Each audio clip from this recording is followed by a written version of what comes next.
আসসালামু আলাইকুম সবাইকে। সবাইকে অনেক, অনেক স্বাগতম জানাচ্ছি ক্লাস 6 কমপ্লিট একাডেমিক প্রোগ্রামে। তো আজকের ক্লাসে তোমাদের বিজ্ঞান বইয়ের ২য় অধ্যায় অর্থাৎ জীবজগৎ। এই পুরো অধ্যায়টা নিয়ে আলোচনা করব। তো অধ্যায়টার নামটা দেখে বুঝতে পারতেছো এই অধ্যায়ে আসলে জীব এবং আমাদের চারপাশে যত প্রাণী আছে এবং উদ্ভিদ আছে সবকিছু নিয়ে এখানে আলোচনা করা আছে। তো এই ক্লাসটা করার সময় একটা খাতা এবং একটা কলম নিয়ে বসো এবং এই ক্লাসে আমি যা কিছু পড়াবো, আমি যা কিছু লিখে দিব, পাশাপাশি এই বোর্ডে যা কিছু আছে সবকিছু তুমি খাতায় যেগুলো গুরুত্বপূর্ণ জিনিস অর্থাৎ যেগুলো আমি দাগায় দিব সেগুলো নোট করার চেষ্টা করবা। কারণ পরীক্ষার আগ দিয়ে তুমি যদি এই নোটটা খুব সুন্দর মতো পড়ো, এখান থেকে কিন্তু তুমি সবকিছুই কমন পাবা আশা করি। ঠিক আছে? তো চেষ্টা কইরো এখন থেকেই ছোটবেলা থেকে নোট করার অভ্যাস করতে। কারণ তুমি যত বড় হবা তত এই নোটটা তত বেশি জরুরি হয়ে যাবে তোমার জন্য। ঠিক আছে? তো নোট করার চেষ্টা করো। প্রত্যেকটা সাবজেক্টেরই নোট করার চেষ্টা করবা। তো তোমাদের সাথে আছি, তোমাদের মাহি ভাইয়া। পড়াশোনা করছি ঢাকা বিশ্ববিদ্যালয়ে। আসো আমরা ক্লাসটা শুরু করি।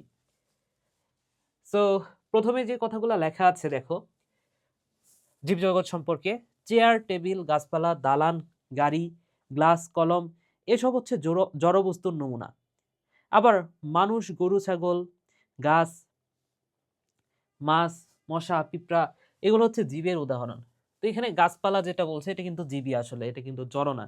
তো তোমাদের বইয়ে লেখা আছে বাদ দাও ওইটা। হ্যাঁ, ওইটা বাদে পুইরো। সো এখানে চেয়ার, টেবিল, দালান, গাড়ি, গ্লাস, কলম এগুলো হচ্ছে জড় বস্তুর নমুনা। আর গাছ কিন্তু এখানে বলা আছে যে গাছ এটা কিন্তু জীবের উদাহরণ। আবার এমন কিছু জীব আছে যাদের খালি চোখে দেখা যায় না।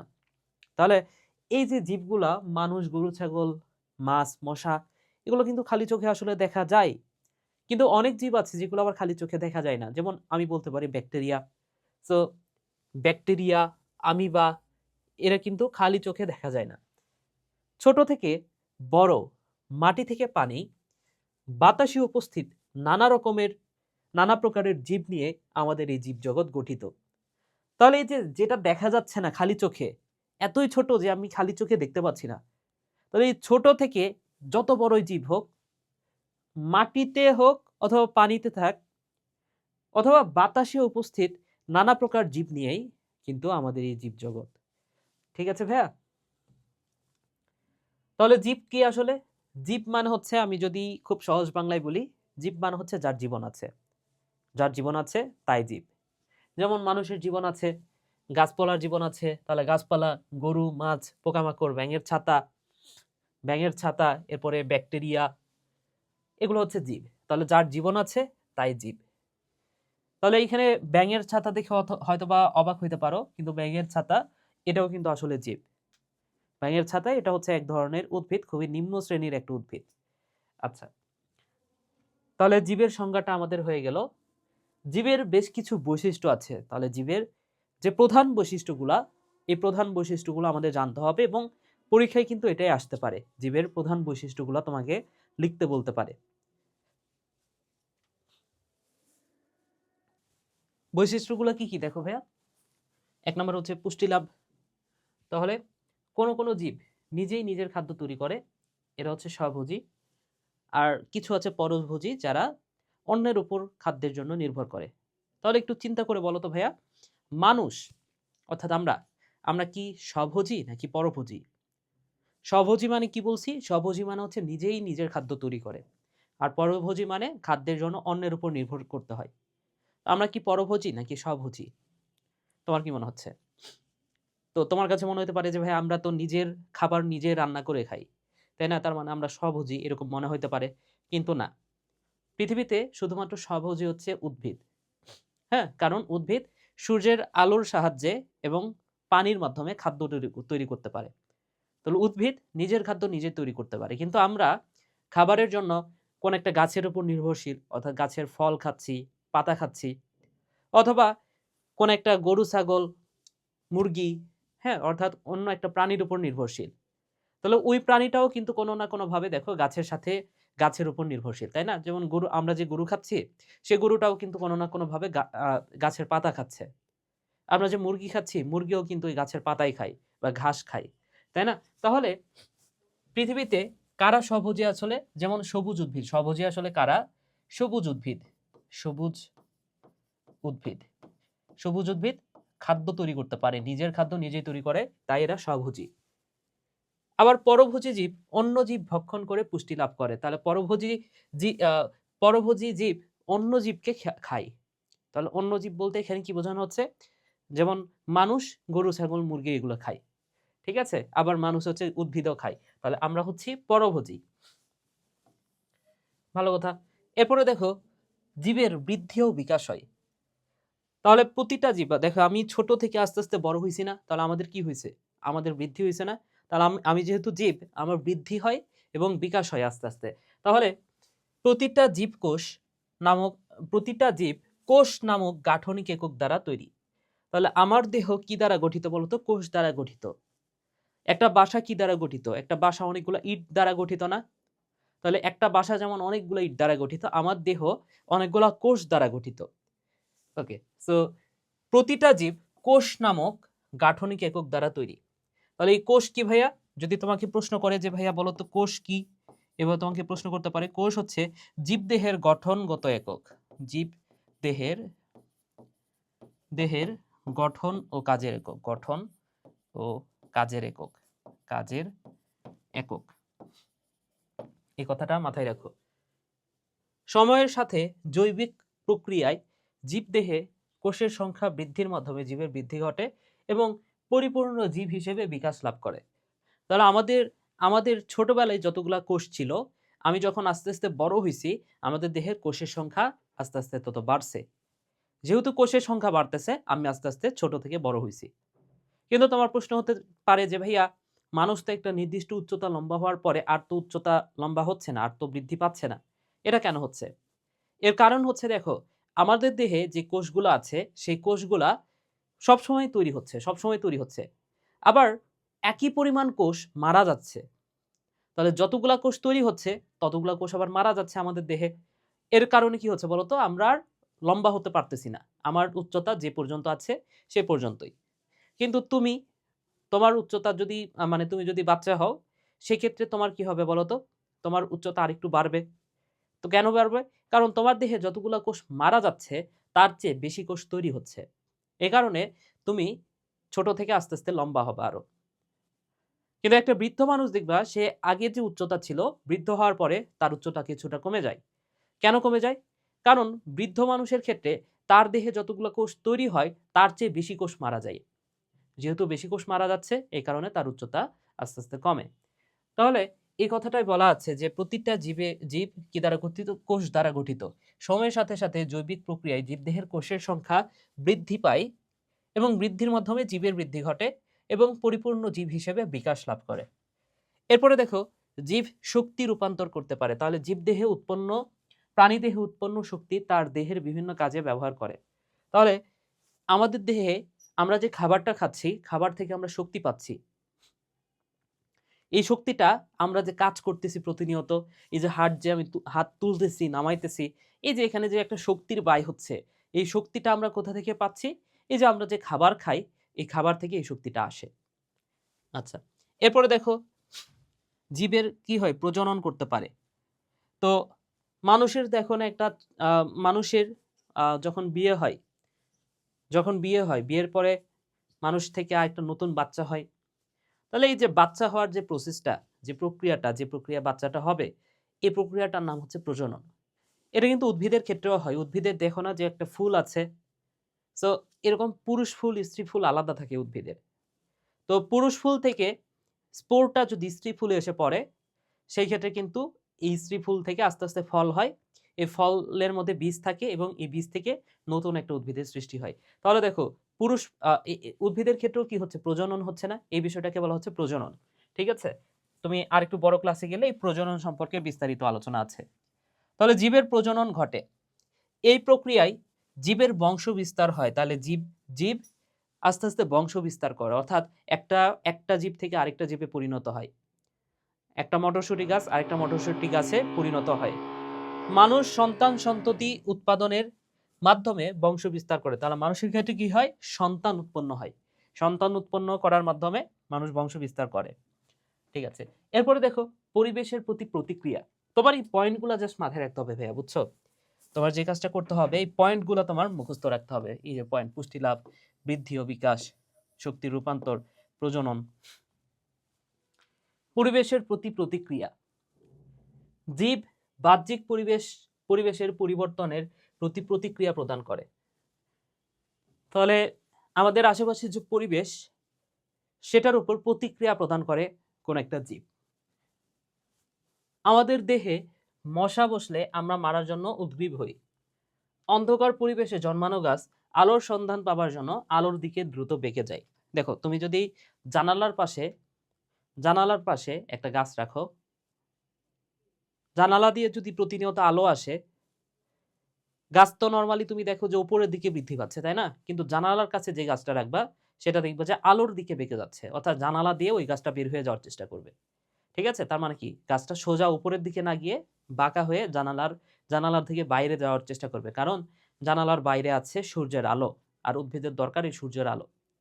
তাহলে উদ্ভিদ পরিবেশের উপর প্রতিক্রিয়া প্রদান করতেছে না, ওই যে সূর্যের আলোর প্রতি প্রতিক্রিয়া দেখাচ্ছে, সূর্যের আলো দেখে ঠাস করে দৌড় দিতেছে একটা উদ্ভিদ। আবার আমাদের গায়ে মশা পড়তেছে, আমরা মেরে দিচ্ছি। তাহলে পরিবেশের উপর প্রতিক্রিয়া প্রদান করে। আচ্ছা, অভিযোজন। অভিযোজন মানে হচ্ছে টিকে থাকার ক্ষমতা। খুব সহজ বাংলায় বললে অভিযোজন মানে হচ্ছে টিকে থাকার ক্ষমতা। তুমি ধরে নাও যে বাংলাদেশে বাস করতেছো, এখন শীতকাল, তাই না? শীতকালের পরে তো হঠাৎ করে আবার গ্রীষ্মকাল চলে আসবে। তাহলে শীতকালের আবহাওয়া একরকম, গ্রীষ্মকালের আবহাওয়া আরেক রকম। তাহলে তো তুমি হচ্ছে শীতকালেও তুমি বেঁচে থাকতে পারতেছো, শীতকালেও তুমি গ্রীষ্মকালেও বাঁচতে পারতেছো, শীতকালেও বেঁচে থাকতে পারতেছো। এটাই তোমার অভিযোজন ক্ষমতা। তার মানে কি, কোন একটা পরিবেশে টিকে থাকার ক্ষমতা হচ্ছে অভিযোজন ক্ষমতা। কিন্তু এই অভিযোজন ক্ষমতা ডাইনোসরের আসলে কম ছিল। হ্যাঁ, এই কারণে পরিবেশ যখন মানে পরিবেশ যখন প্রতিকূল পরিবেশ চলে আসছিল, সেই সময় ডাইনোসরগুলো কিন্তু মারা গেছে। বুঝছো? তাহলে কোন একটা জীব যদি অভিযোজন ক্ষমতা কম হয় কোন একটা জীবের, সেক্ষেত্রে কোন একটা আবহাওয়া চেঞ্জ হওয়ার সাথে সাথে সেই জীবটা আবার মারা যাবে। তাহলে মানুষ কিন্তু অনেক অভিযোজন ক্ষমতা সম্পন্ন। তার পরিবেশের পরিবর্তনে টিকে থাকার জন্য জীব হাজার বছরের ব্যবধানে অভিযোজন ক্ষমতা লাভ করে। যেমন মরুভূমিতে জন্মানো অধিকাংশ গাছের পাতা চ্যাপ্টা ও কাঁটাযুক্ত হয়। দেখো, মরুভূমিতে তো পানি নাই, তাহলে উদ্ভিদের দরকার হচ্ছে পানি। এবং মরুভূমিতে প্রচুর পরিমাণ সূর্য, তো ওই জায়গাতে যে পানি, উদ্ভিদ যে পানিটা গ্রহণ করে, সূর্যের তাপে আমাদের দেহ থেকে ঘাম বের হয় না, উদ্ভিদের দেহ থেকেও এরকম পানি বের হয়ে যায়। প্রস্বেদন প্রক্রিয়ায় সূর্যের আলো যত বেশি হবে, ওই প্রস্বেদন প্রক্রিয়ায় পানিটা বের হয়ে যাবে। এখন মরুভূমিতে তাপমাত্রা অনেক, পানি আবার কম, তাহলে কোন একটা উদ্ভিদ থেকে যদি পানিটা বের হয়ে যায় সূর্যের তাপে, সেটা কি উদ্ভিদকে মেরে ফেলবে না? তাহলে মরুভূমিতে তো তারপরেও জীবন টিকে থাকে, কোন একটা উদ্ভিদ বেঁচে থাকে, তাই না? কিভাবে বেঁচে থাকে? এর কারণ হচ্ছে ওই মরুভূমিতে টিকে থাকার জন্য উদ্ভিদ ওইরকম আকৃতি ধারণ করে। কিভাবে তার আকৃতি কেমন হইলে বা তার গঠনটা কেমন হইলে সে ওই মরুভূমির মতো ওই খারাপ পরিস্থিতিতেও সে বেঁচে থাকতে পারবে, ওই উদ্ভিদটা অভিযোজন ক্ষমতা লাভ করে। তাহলে অভিযোজন ক্ষমতা কি? পরিবেশের পরিবর্তনে টিকে থাকার জন্য জীব হাজার বছরের ব্যবধানে অভিযোজন ক্ষমতা লাভ করে। যেমন মরুভূমিতে জন্মানো অধিকাংশ গাছের পাতা কেমন হয়? চ্যাপ্টা হয় এবং কাঁটাযুক্ত হয়। কাঁটা থাকার কারণে উদ্ভিদ থেকে এই পানিটা আর বের হতে পারে না।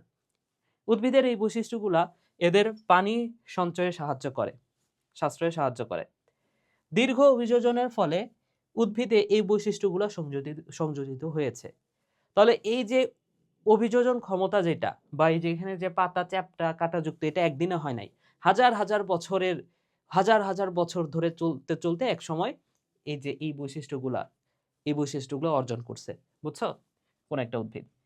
পক্ষান্তরে জড়বস্তুতে এই বৈশিষ্ট্যগুলো দেখা যায় না। তাহলে জীব আর জড়ের মধ্যে পার্থক্য হচ্ছে যে এইগুলাতে। জীব হচ্ছে অভিযোজন করতে পারে, জড় অভিযোজন করতে পারে না। জীব পরিবেশের প্রতি প্রতিক্রিয়া দান করে, জড় প্রতিক্রিয়া দান করতে পারে না। এ পাশে আমরা আরো পড়ছি না, শক্তি রূপান্তর হয় জীবে, জড়তে হয় না। তাহলে এই হচ্ছে জীব এবং জড়ের মধ্যে পার্থক্য। এবার আসো জীবের শ্রেণীকরণ। বিজ্ঞানীদের মতে পৃথিবীতে প্রায় কত লক্ষ জীব আছে? 87 লক্ষ জীব আছে।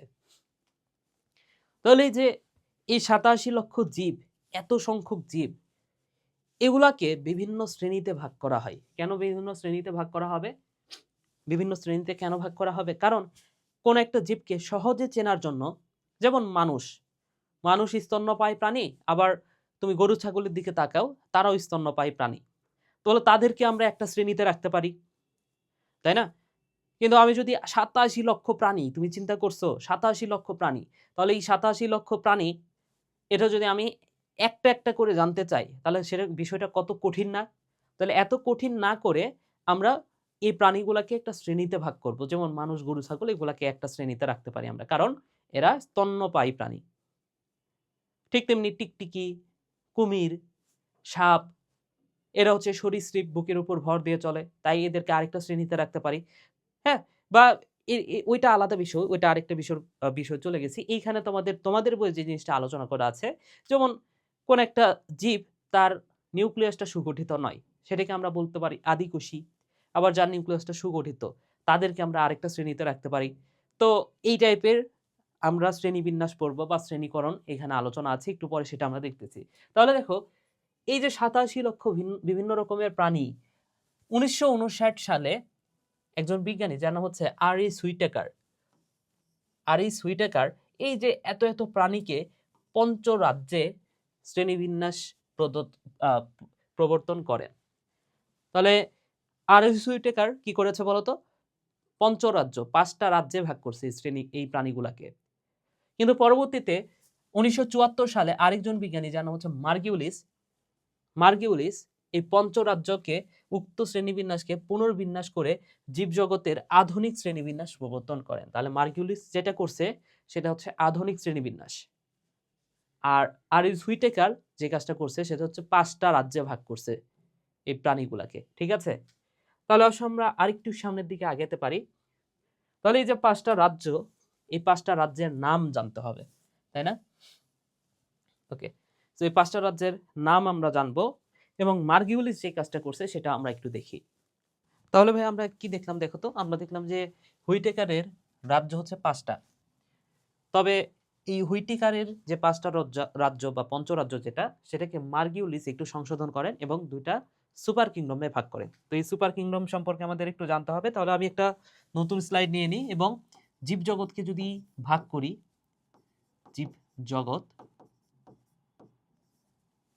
জীবজগৎকে আমরা ২টা সুপার কিংডমে ভাগ করতে পারি। জীবজগৎকে আমরা ২টা সুপার কিংডম, তাহলে একটা হচ্ছে সুপার কিংডম ১, সুপার কিংডম ১, এবং আরেকটা হচ্ছে সুপার কিংডম ২, সুপার কিংডম ২। তো এই সুপার কিংডম ১-এর মধ্যে, এই সুপার কিংডম ১ এটাকে প্রোক্যারিওটাও বলা হয়। সুপার কিংডম ১-কে কি বলা হয় ভাইয়া? এটা হচ্ছে প্রোক্যারিওটা নামে পরিচিত। এটা হচ্ছে প্রোক্যারিওটা নামে পরিচিত। প্রোক্যারিওটা মানে কি সেটা একটু পরে বলতেছি। তো এই সুপার কিংডম ১ এর হচ্ছে আসলে প্রোক্যারিওটা। তাহলে এই যে সুপার কিংডম ২, এটাকে আমরা কি বলতে পারি? এটা হচ্ছে ইউক্যারিওটা। এটা হচ্ছে ইউক্যারিওটা।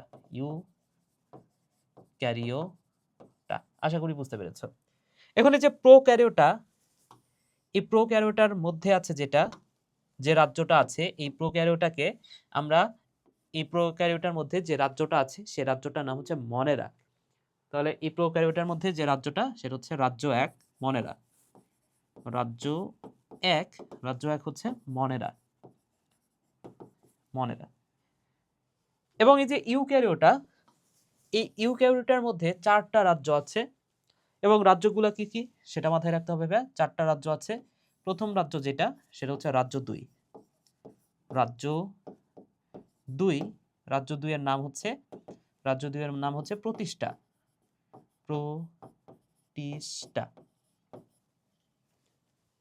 রাজ্য ৩, এরপরে হচ্ছে রাজ্য ৩,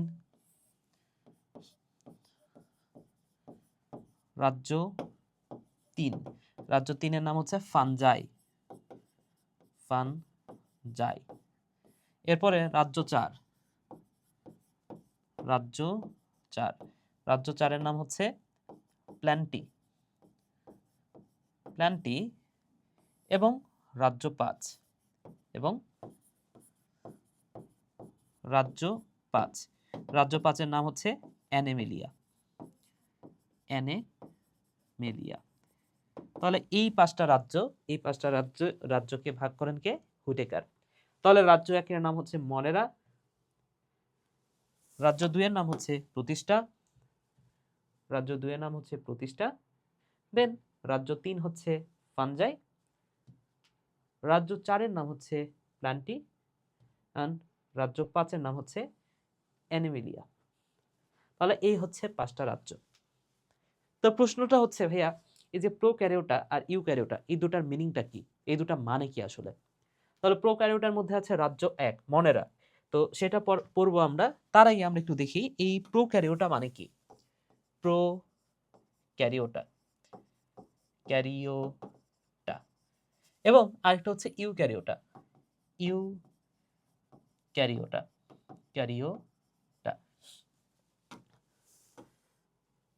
তাহলে একটা হচ্ছে প্রোক্যারিওটা এবং আরেকটা হচ্ছে ইউক্যারিওটা। তো এখানে নামের মধ্যে আছে প্রো, এই প্রো শব্দটা নামের মধ্যে শুরুতে আছে প্রো, এই প্রো শব্দটার অর্থ হচ্ছে আদি। প্রো শব্দটার অর্থ কি? বায়োলজিতে মনে রাখো প্রো প্রো শব্দটার অর্থ হচ্ছে ভালো না, খুব একটা ভালো না। প্রো মানে হচ্ছে খারাপ, হ্যাঁ, বা প্রো শব্দটার অর্থ হচ্ছে আদি, আদি। এবং এখানে ক্যারিয়ন, এই ক্যারিয়ন শব্দটার অর্থ হচ্ছে নিউক্লিয়াস। ক্যারিয়ন মানে কি? ক্যারিয়ন মানে হচ্ছে নিউক্লিয়াস। তাহলে প্রোক্যারিওটা মানে কি? প্রোক্যারিওটা মানে হচ্ছে খারাপ নিউক্লিয়াস, আদি নিউক্লিয়াস, এ নামে আমি ডাকতে পারি, অথবা এটাকে আমরা বলতে পারি আদিকোষী। তার প্রোক্যারিওটার আরেকটা নাম কি ভাইয়া? এইখানে যে কোষটা, সেই কোষটা হচ্ছে আদিকোষী। কোষটা খুব একটা ভালো না, আদিকোষ। আর ইউক্যারিওটা নামের মধ্যে আছে ইউ, ইউ শব্দটার অর্থ হচ্ছে ভালো বা প্রকৃত। তাহলে ইউক্যারিওটা মানে কি? ভালো ক্যারিওটা বা ভালো নিউক্লিয়াস, বা আমি বলতে পারি প্রকৃত নিউক্লিয়াস। তাহলে এটাকে আমরা বলবো ভাইয়া প্রকৃত নিউক্লিয়াস, প্রকৃত নিউক্লিয়াস, নিউক্লিয়াস। তাহলে একটা নিউক্লিয়াস দেখতে কেমন, বা একটা প্রকৃত নিউক্লিয়াস দেখতে কেমন, সেটা আমাদের একটু জানা জরুরি। একটা প্রকৃত নিউক্লিয়াস দেখতে কেমন ভাইয়া, সেটা আমাদের একটু জানা জরুরি। একটা প্রকৃত নিউক্লিয়াসের ভেতরে কি থাকে দেখো, একটা কোষের ভেতরেই তো নিউক্লিয়াস থাকে। এখন একটা প্রকৃত নিউক্লিয়াস, সেই নিউক্লিয়াসের চারদিকে এরকম একটা আবরণ থাকে। চারদিকে কি থাকে একটা নিউক্লিয়াসের ভেতরে? চারদিকে একটা আবরণ থাকে, যে আবরণটার নাম হচ্ছে নিউক্লিয়ার মেমব্রেন বা নিউক্লিয়ার পর্দা। তাহলে এইখানে যে আবরণটা, সে আবরণটার নাম হচ্ছে নিউক্লিয়ার পর্দা, নিউক্লিয়ার নিউক্লিয়ার পর্দা। দেন এর ভেতরে কি থাকে বলতো? এখানে পেঁচানো সুতার মতো একটা অংশ থাকে। এই পেঁচানো সুতার মতো অংশটাকে বলা হয় ক্রোমাটিন। এই পেঁচানো সুতার মতো অংশটার নাম কি ভাইয়া? এই সুতার মতো অংশটা হচ্ছে ক্রোমাটিন, ক্রোমাটিন। এরপরে এর ভেতরে এখানে তরল কিছু পদার্থ থাকে, কিছু পানি থাকে ধরে নাও, এখানে কিছু তরল পদার্থ থাকে। এই তরল পদার্থটার নাম হচ্ছে নিউক্লিওপ্লাজম। এই তরল পদার্থটার নাম হচ্ছে নিউক্লিওপ্লাজম। তাহলে নিউক্লিয়াসের যে প্লাজম, সেটা হচ্ছে নিউক্লিওপ্লাজম। এছাড়াও এই নিউক্লিয়াসের ভেতরে একটা ঘন উপাদান থাকে, এটি সেই উপাদান, এটার নাম হচ্ছে নিউক্লিওলাস, নিউক্লিওলাস। তাহলে নিউক্লিয়ার পর্দা, নিউক্লিওপ্লাজম, নিউক্লিওলাস, ক্রোমাটিন, জালিকা, এই চারটি উপাদানের সমন্বয়ে একটা প্রকৃত নিউক্লিয়াস গঠিত হয়, বা একটা ভালো নিউক্লিয়াস গঠিত হয়। তাহলে একটা ভালো নিউক্লিয়াসের বৈশিষ্ট্য কি বলতো? একটা ভালো নিউক্লিয়াসের বৈশিষ্ট্য হচ্ছে সেখানে নিউক্লিয়ার পর্দা থাকবে, নিউক্লিওপ্লাজম থাকবে, নিউক্লিওলাস থাকবে এবং ক্রোমাটিন জালিকা থাকবে। আশা করি বুঝতে পেরেছো। ওকে। আর প্রোক্যারিওটা, বা যেটাকে বলা হচ্ছে আদিকোষী বা খারাপ নিউক্লিয়াস, সেইখানে এই নিউক্লিয়াসের যা কিছু থাকা প্রয়োজন এত কিছু থাকে না। এই কারণেই তো এটা খারাপ নিউক্লিয়াস বা আদিকোষী, তাই না? তোমাদের বই এত কিছু আলোচনা নাই, আমি তোমাদেরকে বোঝানোর সাথে কিছু জিনিস আলোচনা করে দিচ্ছি। যেমন এই যে প্রোক্যারিওটা, এখানে আসলে কি কি থাকে না বলো তো? এই প্রোক্যারিওটা এখানে আসলে অনেক কিছু থাকে না। যেমন কি কি থাকে না আমি যদি বলি তোমাদেরকে বলি, যেমন এই প্রোক্যারিওটা যেটা এখানে যেমন নিউক্লিয়ার পর্দা ছিল, এখানে সেই নিউক্লিয়ার পর্দাটা নাই। তাহলে এই যে নিউক্লিয়ার পর্দা, তাহলে আদি কোষ যেটা, এই নিউক্লিয়ার পর্দা সেখানে নাই, নিউক্লিয়ার পর্দা নাই। নিউক্লিওপ্লাজম অর্থাৎ এর ভেতরে যে তরল পদার্থ, সেই তরল পদার্থটা তাও এই আদি কোষে থাকে না। তাহলে নিউক্লিওপ্লাজম এটাও কিন্তু এই আদি কোষে থাকে না। এরপরে নিউক্লিওলাস, সেটাও আদি কোষে থাকে না। নিউক্লিওলাস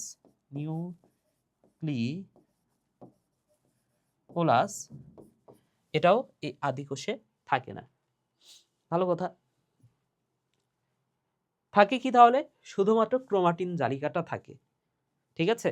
তাহলে আদি কোষে ওইখানে যা কিছু দেখতে পাচ্ছ কিছুই থাকে না, শুধু থাকে কি এই যে পেঁচানো সুতার মতো যে ক্রোমাটিন তন্তু যেটা, সেটা থাকে। তাহলে ওই নিউক্লিয়াসটা দেখো, নিউক্লিয়াসের মধ্যে কত কি আছে।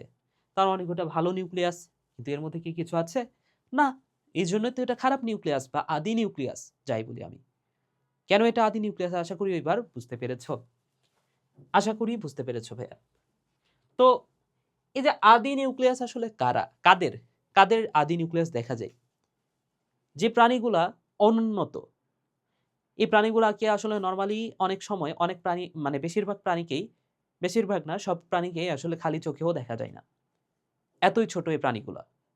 যেমন আমি উদাহরণ দিতে পারি ব্যাকটেরিয়া, সায়ানোব্যাকটেরিয়া, স্পাইরোগাইরা, এগুলা। ঠিক আছে? তাহলে এখানে প্রোক্যারিওটার উদাহরণ কি ভাইয়া? প্রোক্যারিওটার উদাহরণ হচ্ছে প্রোক্যারিওটা কারা? যেমন ব্যাকটেরিয়া, সায়ানোব্যাকটেরিয়া।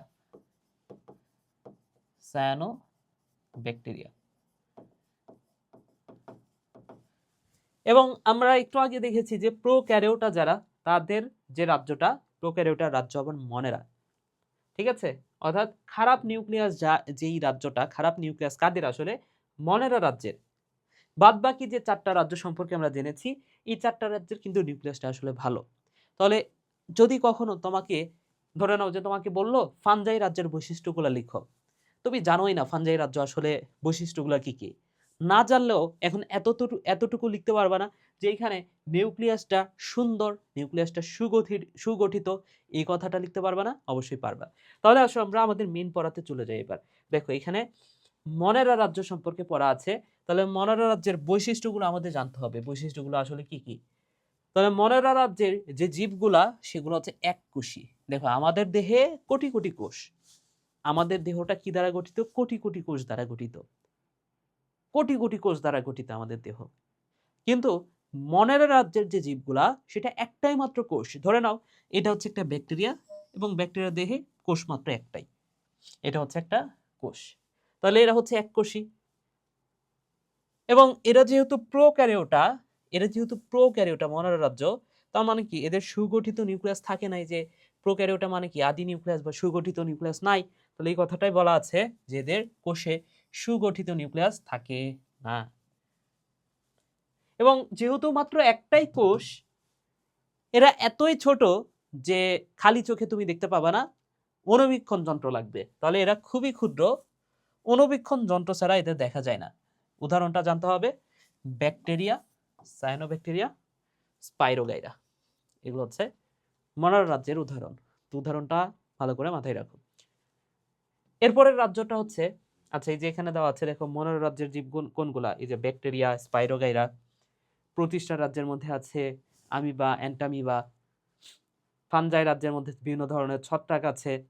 প্লান্টির মধ্যে কি আছে? গাছপালা আছে। এবং অ্যানিমাল মানে তো প্রাণী, অ্যানিমিলিয়া, এর মধ্যে গরু, ছাগল, মানুষ সবই আছে। ওকে, তাহলে রাজ্য 2 এর নাম হচ্ছে প্রতিষ্ঠা। এ রাজ্যের অধীনে সকল জীবকে বিন্যস্ত করা হয়। এর অধীনে ওই সকল জীবকে বিন্যস্ত করা হয় যাদের কোষে সুগঠিত নিউক্লিয়াস আছে।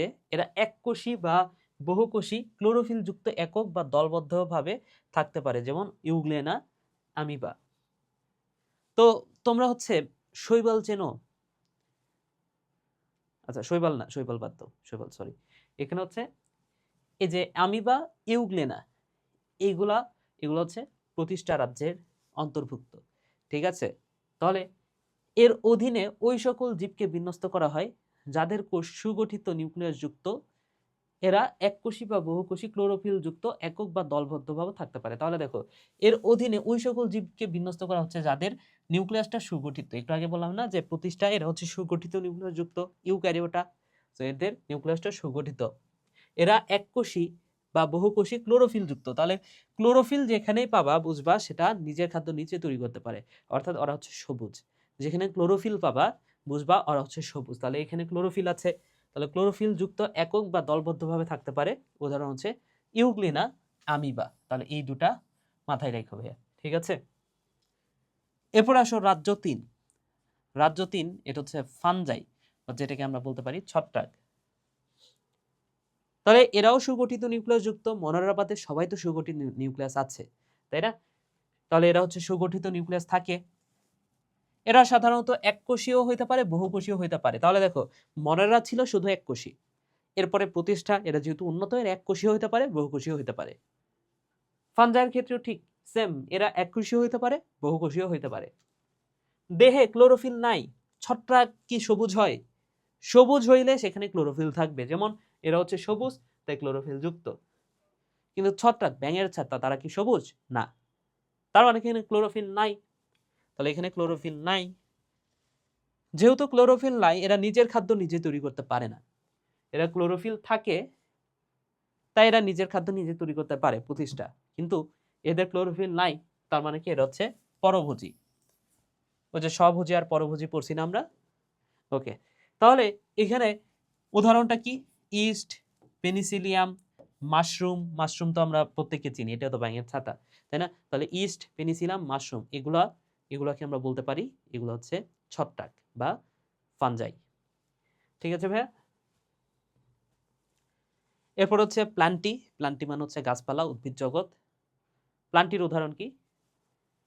অধিকাংশ উদ্ভিদ নিজের খাদ্য নিজে প্রস্তুত করতে পারে। তাহলে প্ল্যান্টির উদাহরণ কি? প্ল্যান্টি মানে কি? প্ল্যান্টি মানে হচ্ছে উদ্ভিদ। তাহলে এই যে অধিকাংশ উদ্ভিদ যারা হচ্ছে সবুজ, অধিকাংশ উদ্ভিদ মানে হচ্ছে যারা সবুজ, বেশিরভাগ উদ্ভিদই তো সবুজ। তাহলে এই সবুজ উদ্ভিদ নিজের খাদ্য নিজে তৈরি করতে পারে। কেন? কারণ তাদের দেহের ভেতরে ক্লোরোফিল আছে বা ক্লোরোপ্লাস্ট আছে। এদের দেহে অসংখ্য কোষ দ্বারা গঠিত। তার মানে কি এরা এককোষী না, এরা বহুকোষী। অসংখ্য কোষ দ্বারা গঠিত। এদের কোষ প্রাচীর সেলুলোজ নির্মিত। কোষ প্রাচীর মানে কি? এটা একটা কোষ, এটা একটা কোষ ধরে নাও, এটা হচ্ছে একটা কোষ।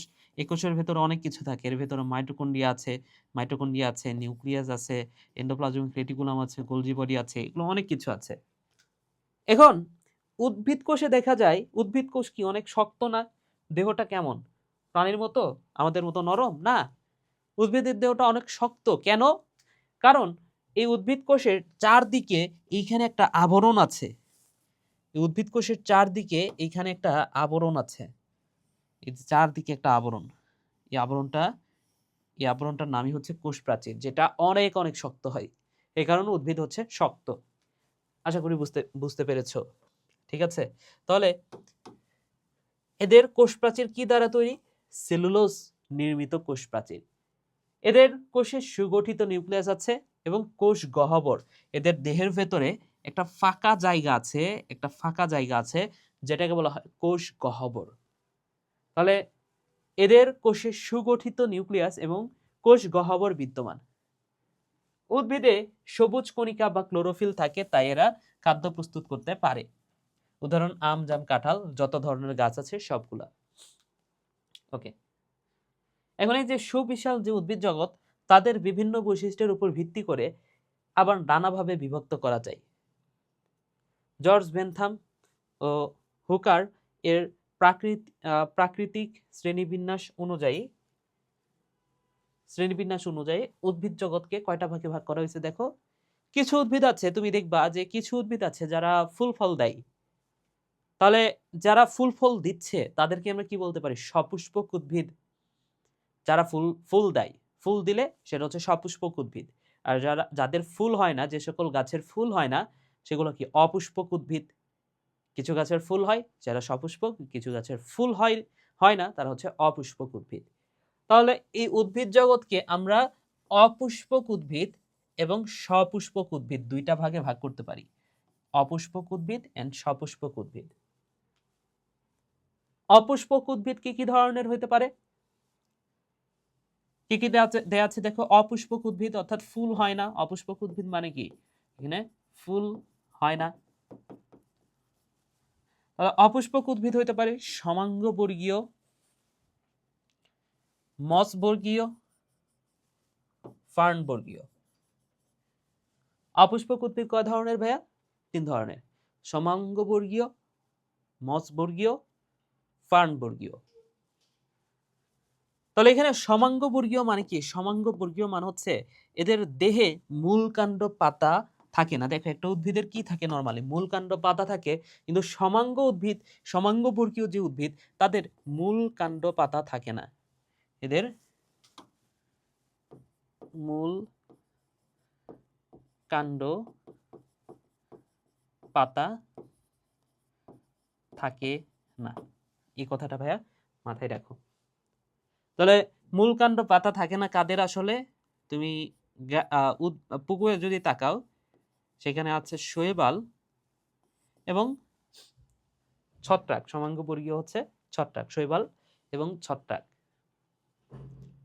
তো ছত্রাক তো ফাঞ্জাই রাজ্যের মধ্যেই আমরা দেখছি। ছত্রাকের কি কোনো ফুল দেখছো জীবনে? না, ছত্রাকের ফুল হয় না। তাহলে ছত্রাক এমন একটা উদ্ভিদ যেখানে ফুল হয় না।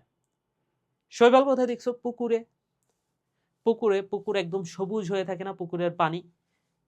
তো ওইখানে কি থাকে বলতো? ওইখানে ওই উদ্ভিদগুলো থাকে, অপুষ্পক উদ্ভিদ, যেটা নাম হচ্ছে শৈবাল। এই শৈবালের কারণে পুরো পুকুরটা সবুজ হয়ে যায়, অনেক সময় বাদামিও হতে পারে। সেই যে ওই পুকুরের ভেতরে কি আছে? পুকুরের ভেতরে কিন্তু শৈবালটা আছে, এ কারণে পুকুরটা সবুজ হয়ে যাচ্ছে, বুঝছো? তো এই শৈবালের তুমি হচ্ছে পুকুর যে সবুজ হয়ে যাচ্ছে, ওইখানে তো শৈবাল আছে, এটাই তো একটা গাছ, তাই না? এই গাছের কি কোনোদিন মূল কাণ্ড পাতা দেখছো? না, মূলও নাই, কাণ্ডও নাই, পাতাও নাই। তো এই কারণে এই শৈবালকে আমরা বলতে পারি সমাঙ্গবর্গীয়। মসবর্গীয় কোথায়? মসবর্গীয় উদ্ভিদ কোনগুলা? যেমন তুমি দেয়াল যদি দেখো, অনেক দেয়াল একদম সবুজ কার্পেটের মতো একটা আকার ধারণ করে। কার্পেট, ছোট ছোট গাছ, ছোট ছোট গাছ। তো এই মসবর্গীয় যে উদ্ভিদগুলা, সেখানে মূলের পরিবর্তে রাইজয়েড থাকে। মসবর্গীয় যে উদ্ভিদগুলা, সেখানে মূলের পরিবর্তে রাইজয়েড থাকে। একটু পরে সেটা আমি বলতেছি, ওইটা নিয়ে আসবো। তো মস কি বুঝতে পারছো? দেয়ালে জন্মায় ছোট ছোট, দেখে মনে হয় যে পাতা আছে, ঠিক আছে, খুবই ছোট। এগুলো হচ্ছে মসবর্গীয় উদ্ভিদ, এরাও সবুজ হয়। আর ফার্ন কি? ফার্ন তুমি সব জায়গাতেই দেখতে পারবা, হয়তো নাম নাও জানতে পারো। টেরিস বা ঢেকি শাক এই টাইপের নামে পাওয়া যায়। এবং এটা হচ্ছে তুমি তোমার আশেপাশে, বাসার আশেপাশে দেয়ালে তুমি যদি একটু খোঁজো, দেখবে যে ওইখানে ছায়াযুক্ত পরিবেশে কিছু উদ্ভিদ আছে যেখানে কচি পাতা, যেটা ছোট ছোট পাতা, সেটা পেঁচানো অবস্থায় থাকে, প্রথম অবস্থায় পেঁচানো অবস্থায় থাকে। তাহলে এটাকে বলা হয় ফার্ন। ওটাই হচ্ছে ফার্ন, ঠিক আছে? তো তুমি বাসার আশেপাশে চিত্র একটা নেটে সার্চ করবা, ফার্ন কোনটা লিখে সার্চ করবা, তাইলেই বুঝতে পারবা যে কোন উদ্ভিদটাকে বলা হয় ফার্ন। এবার আসো সপুষ্পক উদ্ভিদ। সপুষ্পক উদ্ভিদ মানে কি? ফুল হয়। এটা দুই ধরনের, একটা হচ্ছে নগ্নবীজি এবং আরেকটা হচ্ছে আবৃতবীজি। এই আবৃতবীজি উদ্ভিদ, এটা আবার হইতে পারে একবীজপত্রী, এটা হতে পারে দ্বিবীজপত্রী। তো এগুলো নিয়ে আরেকটু বড় ক্লাসে উঠলে তখন অনেক ডিটেইলসে পড়া আছে। আসলে আমরা একটু সামনের দিকে যাই। তাহলে এই যে অপুষ্পক উদ্ভিদ, যে সকল উদ্ভিদে ফুল ফল বীজ উৎপন্ন হয় না, তাদেরকে বলা হচ্ছে অপুষ্পক উদ্ভিদ। তাহলে যে সকল উদ্ভিদে ফুল ফল বীজ উৎপন্ন হয় না, তারা হচ্ছে অপুষ্পক উদ্ভিদ। যেমন মস, ফার্ন ইত্যাদি। এরা স্পোর স্পোর বা রেণুর মাধ্যমে বংশবৃদ্ধি করে। অপুষ্পক উদ্ভিদকে 3 ভাগে ভাগ করা হয়েছে। তাহলে অপুষ্পক উদ্ভিদ এটা 3 ভাগে বিভক্ত। একটা হচ্ছে সমাঙ্গবর্গীয় উদ্ভিদ, যে সকল উদ্ভিদে মূল কাণ্ড পাতা নাই তারা হচ্ছে সমাঙ্গবর্গীয় উদ্ভিদ, একটু আগে আমরা বলছি। এদের মধ্যে যাদের ক্লোরোফিল আছে তারা নিজের খাদ্য নিজে তৈরি করতে পারে, যেমন শৈবাল। শৈবালের উদাহরণ কি? স্পাইরোগাইরা। আবার যাদের দেহে ক্লোরোফিল নাই তারা নিজের খাদ্য নিজে তৈরি করতে পারে না, যেমন ছত্রাক। তাহলে ছত্রাকের উদাহরণ কি? Agaricus, mushroom. তাহলে ছত্রাকের একটা উদাহরণ হচ্ছে এগারিকাস, মাশরুম। তাহলে এই যে এই ছত্রাক, এটা হচ্ছে ছত্রাক এবং এটা হচ্ছে একটা এগারিকাস। আশা করি বুঝতে পেরেছো। ওকে। আর এই যে এটা হচ্ছে একটা শৈবাল, দেখো তো এটা এটা লম্বা সুতার মতো না? এটা দেখে কি কোনোভাবেও তোমার কাছে মনে হচ্ছে এখানে কোনটা মূল কোনটা পাতা, এরকম কি মনে হচ্ছে? না। তাহলে মূল কাণ্ড পাতা নাই, এই কারণে তো এরা সমাঙ্গবর্গীয় উদ্ভিদ। তাহলে সমাঙ্গবর্গীয় উদ্ভিদের মধ্যে আছে শৈবাল, ছত্রাক। একে শৈবাল, দুই ছত্রাক। তাহলে শৈবালের উদাহরণ হচ্ছে স্পাইরোগাইরা, শৈবালের ছত্রাকের উদাহরণ হচ্ছে এগারিকাস। মাথায় রাখতে হবে এই নামগুলা। এবার আসো মসবর্গীয়। মসবর্গীয় উদ্ভিদ, এদের দেহে মূল কাণ্ড পাতায় বিভক্ত করা যায়। তাহলে দেখে মনে হবে যে না এটার তোমার হচ্ছে সরি মূল না, কাণ্ড আর পাতা থাকে। সো দেখে মনে হবে যে হ্যাঁ কাণ্ডের মতো কিছু একটা আছে, তাও তুমি ভালো মতো বুঝবা না। দেখে মনে হবে যে হ্যাঁ কাণ্ডের মতো কিছু একটা আছে, পাতার মতো কিছু একটা আছে। অর্থাৎ কাণ্ড আর পাতা খুব ছোট, তো তুমি ভালো করে পর্যবেক্ষণ করলে বুঝতে পারবে হ্যাঁ কাণ্ড পাতা আছে, কিন্তু মূল নাই। মূলের পরিবর্তে যেটা আছে সেটা হচ্ছে রাইজয়েড। তাহলে এদের মূল নাই, মূলের পরিবর্তে কি আছে? রাইজয়েড আছে। সো এখানে রাইজয়েড, মনে রাখো রাইজ, রাইজ কথাটার অর্থ হচ্ছে মূল। রাইজ কথাটার অর্থ হচ্ছে ভাইয়া মূল, এবং নামের শেষে আছে অয়েড। এই অয়েড শব্দটার অর্থ হচ্ছে মতো। অয়েড শব্দটার অর্থ কি ভাইয়া? মতো। তাহলে রাইজয়েড মানে কি? মূলের মতো। তাহলে এই মসবর্গীয় উদ্ভিদের মূল নাই, তবে মূলের মতো কিছু একটা আছে। মূল নাই তবে মূলের মতো কিছু একটা আছে। ওকে, সো এটাকে বলা হচ্ছে রাইজয়েড। তাহলে রাইজয়েড নামক সূত্রাকার অঙ্গ থাকে। এরা সাধারণত পুরনো ভেজা দেয়ালে কার্পেটের মতো নরম আস্তরণ করে জন্মায়। তারা কার্পেটের মতো অবস্থায় থাকে ভেজা দেয়ালে। যেমন উদাহরণটা হচ্ছে ব্রায়াম। উদাহরণটা কি ভাইয়া? ব্রায়াম। এই যে এই উদ্ভিদটাকে বলা হচ্ছে ব্রায়াম। তো দেয়াল দেখলেই বুঝতে পারো সবুজ, একটা ভেজা দেয়ালে সবুজ হয়ে যায় পুরাটা। এই কার্পেটের মতো যে উদ্ভিদটা সেটা হচ্ছে এই ব্রায়াম। ফার্নবর্গীয় উদ্ভিদ। ফার্নবর্গীয় উদ্ভিদের দেহ মূলকাণ্ড পাতায় বিভক্ত। তাহলে এটা একটু উন্নত, মূলকাণ্ড পাতা দুইটাই সবই আছে। এই গাছগুলা মানে এখানে বোঝা যাচ্ছে না, তবে দেখবা যে একদম গাছের মতোই টোটালি। এদের দেহে পরিবহন টিস্যু আছে। পরিবহন টিস্যু মানে কি? যেমন আমাদের দেহে দেখো রক্ত, রক্ত হচ্ছে পরিবহন করে সবকিছু। আমাদের দেহে যত কিছু পরিবহন করা দরকার সবকিছু কার মাধ্যমে পরিবাহিত হয়? রক্তের মাধ্যমে। উদ্ভিদের দেহে তো আর রক্ত নাই, তাহলে উদ্ভিদের দেহে কিছু টিস্যু আছে যেটা পরিবহনের কাজ করে, সেগুলোকে বলা হয় পরিবহন টিস্যু। তাহলে পরিবহন টিস্যু আছে। ও কচি পাতাগুলো কুণ্ডলিত থাকে, যে একটু আগে যেটা বলছিলাম যে কচি পাতা, দেখো তো কচি পাতা যেটা সেটা কুণ্ডলিত অবস্থায় আছে। তুমি আশেপাশে এই উদ্ভিদটা দেখলেই বুঝতে পারবা যে কচি পাতাগুলা কুণ্ডলিত অবস্থায় থাকে। বাড়ির পাশে স্যাঁতসেঁতে ছায়াযুক্ত স্থানে এবং পুরনো দালানের প্রাচীরে এদের জন্মাতে দেখা যায়, যেমন টেরিস। তাহলে এই ফার্ন বর্গের উদ্ভিদের নাম কি? টেরিস। ঠিক আছে, টেরিসটা অনেক অনেক দেখা যায়। ওকে, সপুষ্পক উদ্ভিদ মানে কি? যেখানে ফুল আছে। তাহলে উদ্ভিদের ফুলের উপস্থিতি ও অনুপস্থিতির উপর নির্ভর করে উদ্ভিদকে সপুষ্পক ও পুষ্পক দুইটা ভাগে বিভক্ত করা যায়। যেসব উদ্ভিদে ফুল উৎপন্ন হয় তাদেরকে বলা হচ্ছে সপুষ্পক উদ্ভিদ, যেমন আম, কাঁঠাল, ধান, নারিকেল ইত্যাদি। তাহলে সপুষ্পক উদ্ভিদ হচ্ছে আম, কাঁঠাল, ধান, নারিকেল ইত্যাদি। এদের দেহ সুস্পষ্টভাবে মূল কাণ্ড পাতায় বিভক্ত।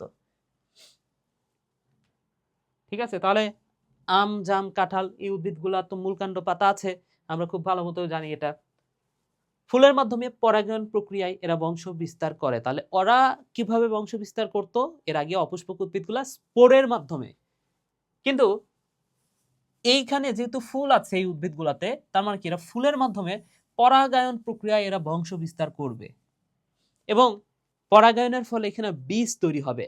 তাহলে একটা আমের ভেতরে বীজ আছে না, এই বীজ যদি তুমি মাটিতে লাগাও তাইলে তো একটা নতুন উদ্ভিদ হবে। তাহলে পরাগায়নের ফলে বীজ তৈরি হচ্ছে, এই বীজের মাধ্যমে বংশ বিস্তার হবে। তাহলে বীজের আবরণের ওপর নির্ভর করে সপুষ্পক উদ্ভিদকে আবার নগ্নবীজি এবং আবৃতবীজি দুইটা ভাগে ভাগ করা যায়। দেখো নগ্ন মানে কি?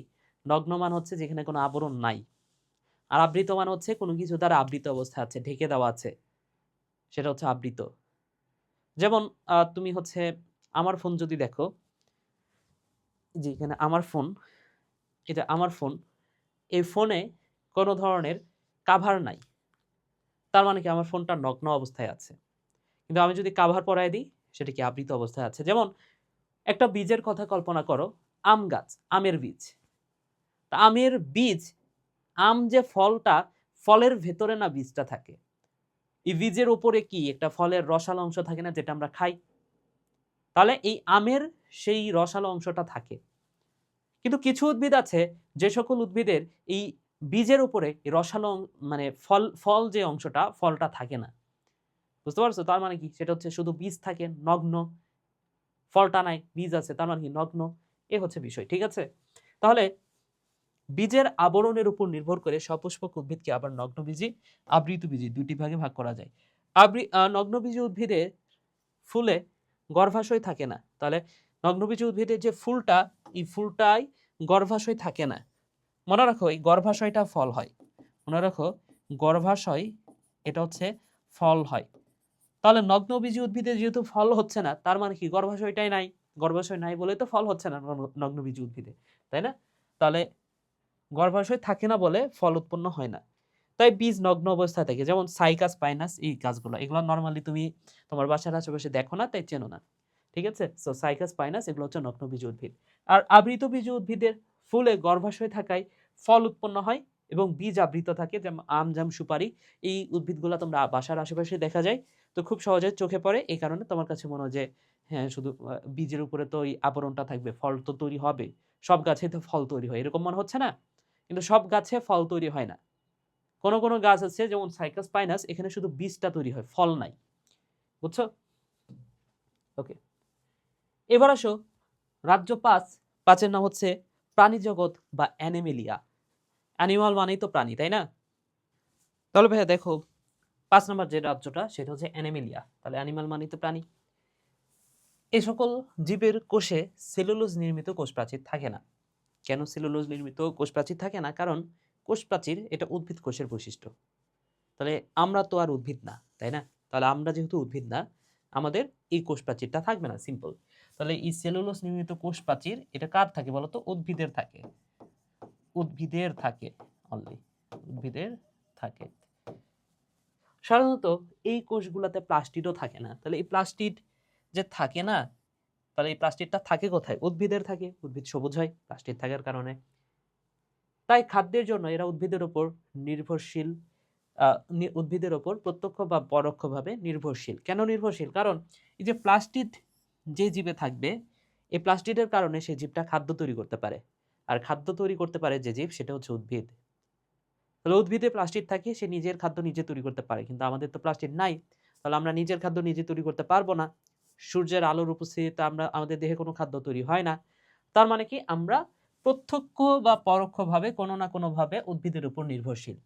প্রত্যক্ষ ভাবে কিভাবে নির্ভরশীল? যেমন আমরা উদ্ভিদের পাতা খাই, মানে পাতা খাই বলতে শাকসবজি খাই, ফল খাই, তার মানে কি আমরা প্রত্যক্ষভাবে নির্ভরশীল। আবার দেখো আমরা ছাগল খাচ্ছি বা মুরগি খাচ্ছি, মুরগিও কোনো না কোনো ভাবে ওই গাছের উপরে নির্ভরশীল। মুরগি হচ্ছে গাছের পাতা খাচ্ছে, ঘাস খাচ্ছে, তার মানে কি পরোক্ষভাবেও আমরা আসলে গাছই খাই। উদাহরণস্বরূপ আমরা কি বলতে পারি? তাহলে প্রাণী, অ্যানিমেলের উদাহরণ কি? মাছ, পাখি, গরু, মানুষ, এগুলা। এখন মেরুদণ্ড আছে নাকি নাই, এই মেরুদণ্ডের উপর ভিত্তি করে আমরা দুই ভাগে ভাগ করতে পারি। একটা হচ্ছে মেরুদণ্ডী, তাহলে মেরুদণ্ডের উপর ভিত্তি করে দুই ভাগে ভাগ করা যায়। একটা হচ্ছে মেরুদণ্ডী এবং আরেকটা হচ্ছে অমেরুদণ্ডী। তো আমরা যদি দেখি আমাদের মেরুদণ্ড আছে, তাই না? এই যে পিঠে, এইখানে যে হাড়টা, এই লম্বা হাড়টা, অনেকগুলো হাড় আছে ওইখানে, এটা হচ্ছে মেরুদণ্ড। মশার ক্ষেত্রে মেরুদণ্ড আছে না? মশার পিঠে এরকম কোনো লম্বা কোনো কিছু নাই। জোক মেরুদণ্ড আছে না? কেঁচো মেরুদণ্ড আছে? নাই। তেলাপোকা নাই। আচ্ছা, তাহলে মাছ, ব্যাঙ, পাখি, টিকটিকি, গরু, ছাগল, মানুষ ইত্যাদির মেরুদণ্ড আছে। মেরুদণ্ড আছে বলেই এরা মেরুদণ্ডী প্রাণী।